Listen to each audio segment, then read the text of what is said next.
warahmatullahi wabarakatuh. Hai guys, apa kabar semua? Selamat datang di video kami. Saya Siti Nuraini dan saya Rabiatul Adabi. Oke guys, pada kesempatan kali ini kita akan membicarakan mengenai permasalahan yang sering terjadi dalam kehidupan bermasyarakat. Apalagi di era globalisasi ini, masyarakat menganggap bahwa alumni pesantren tidak mampu bersaing di era globalisasi. Nah, oleh karena itu kita akan mencari solusi ataupun mencari cara untuk mengupas bagaimana cara pesantren menghadapi era globalisasi ini agar tidak tertinggal oleh perkembangan zaman. Jadi teman-teman, pesantren merupakan salah satu lembaga pendidikan Islam tertua di Indonesia. Ia memiliki hubungan fungsional simbiotik dengan ajaran Islam, yaitu dari sisi keberadaan, pesantren diwarnai oleh corak dan dinamika ajaran Islam yang dianut oleh para pendiri dan kiai pesantren yang mengasuhnya. Sedangkan pada sisi lain, ia menjadi jembatan utama bagi proses internalisasi dan transmisi ajaran Islam pada masyarakat. Oleh karena itu, kita akan membahas bagaimana cara santri agar dapat bersaing di era modern saat ini. Caranya ialah dengan kita melihat tokoh-tokoh terkemuka yang dapat berpengaruh kepada pola pikir kita. Kami mengambil di sini ialah Pak mantan presiden kita, yaitu Gus Dur. Siapa yang tidak kenal dengan Abdurrahman Wahid atau biasa dipanggil dengan Gus Dur? Beliau adalah mantan presiden kita yang keempat di Indonesia, yang pada periode jabatannya ialah pada tahun 1999 sampai 2001. Ternyata beliau ini merupakan tamatan pondok pesantren bawah. Beliau juga mantan ketua Tanfiziyah atau Badan Eksekutif NU dan pendiri Partai Kebangkitan Bangsa atau PKB. Sebelum jauh kita membahas tentang Gus Dur, mari kita ketahui tempat beliau mengenyam pendidikannya. Pada jenjang SD, beliau belajar di Jakarta, tepatnya di SD Kris pada tahun 1949, sebelum beliau pindah ke SD Matraman Perwari.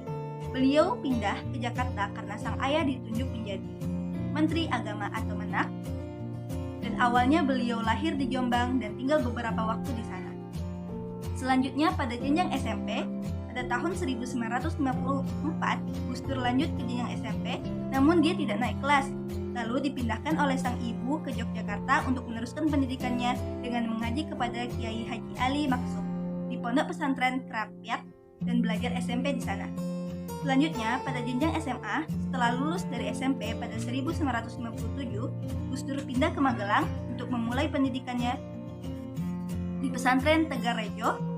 Karena ia berbakat, beliau dapat menyelesaikan pendidikan hanya dalam waktu 2 tahun, yang harusnya 4 tahun. Lalu pada tahun 1959, Gus Dur pindah ke pesantren Tembak Besar di Jombang dan menerima pekerjaan pertamanya sebagai guru di sana. Di bangku kuliah, pada tahun 1963, Gus Dur menerima beasiswa dari Kementerian Agama untuk belajar studi Islam di Universitas Al-Azhar di Kairo, Mesir. Di November 1963, beliau langsung pergi ke Mesir. Pada akhir tahun 1964, beliau berhasil lulus kelas remedial bahasa Arab karena beliau perlu mengambil kelas itu untuk kemampuan berbahasa Arabnya. Di tahun 1966, Gus Dur harus mengulang belajar dengan beasiswa di Universitas Baghdad dan lulus pada tahun 1970. Lalu pergi ke benua Eropa dan belajar di Universitas Leiden, Belanda. Lalu dari Belanda, Gus Dur menimba ilmu pendidikan ke Jerman dan Prancis, lalu kembali lagi ke Indonesia. Begitu sekilas cerita latar belakang pendidikan Gus Dur. Menarik bukan? Nah, dari Gus Dur kita belajar bahwa ternyata seorang alumni santri dari pondok pesantren juga mampu terjun ke dunia modern. Tidak ada halangan mengenai itu dan tentu tidak ada hal yang perlu dikhawatirkan tentang itu. Kita harus mengubah konsep berpikir kita. Jangan terus-menerus menganggap bahwa para alumni santri tidak mampu ikut bersaing dengan dunia luar. Toh nyatanya banyak tokoh-tokoh terkemuka seperti Gus Dur yang latar belakang pendidikannya ialah pesantren, namun mampu ikut dalam dunia dan era modern ini, bahkan pernah menjadi salah satu orang yang memimpin negeri ini. Lantas kita harus kembali dan mengubah pola pikir kita tentang hal itu, karena pada dasarnya bukan tempatnya yang perlu kita khawatirkan, namun manusianya lah yang perlu kita perhatikan. Bahkan meskipun seseorang itu telah memiliki sekolah umum yang khusus, lalu sampai pada kuliah umum yang terkenal, jika dia tidak mampu dan tidak punya mindset maju dan berkembang, maka dia tetap tidak akan mempunyai peluang berjaya. Maka dia tidak akan mampu mempunyai peluang untuk berjaya. Begitupun sebaliknya, meskipun seseorang dianggap dari sekolah biasa saja hingga perguruan atau pendidikan tinggi biasa, namun jika pola pikir dan tindakan nyatanya untuk suatu kemajuan, insya Allah ia akan sampai pada tahap sukses yang bahkan mungkin saja berpengaruh pada perubahan dalam suatu negeri.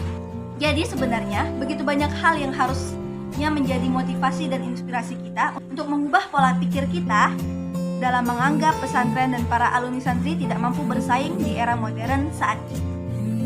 Jadi teman-teman, pada intinya bukan harus tempatnya yang harus bagus, tetapi tergantung pada diri kita masing-masing, kembali pada individu tersebut. Bagaimana cara ia berpikir, pola pikirnya harus berubah. Apabila ia memiliki mindset ataupun pola pikir untuk bisa menjadi orang yang maju, maka dia bisa sukses ke depannya.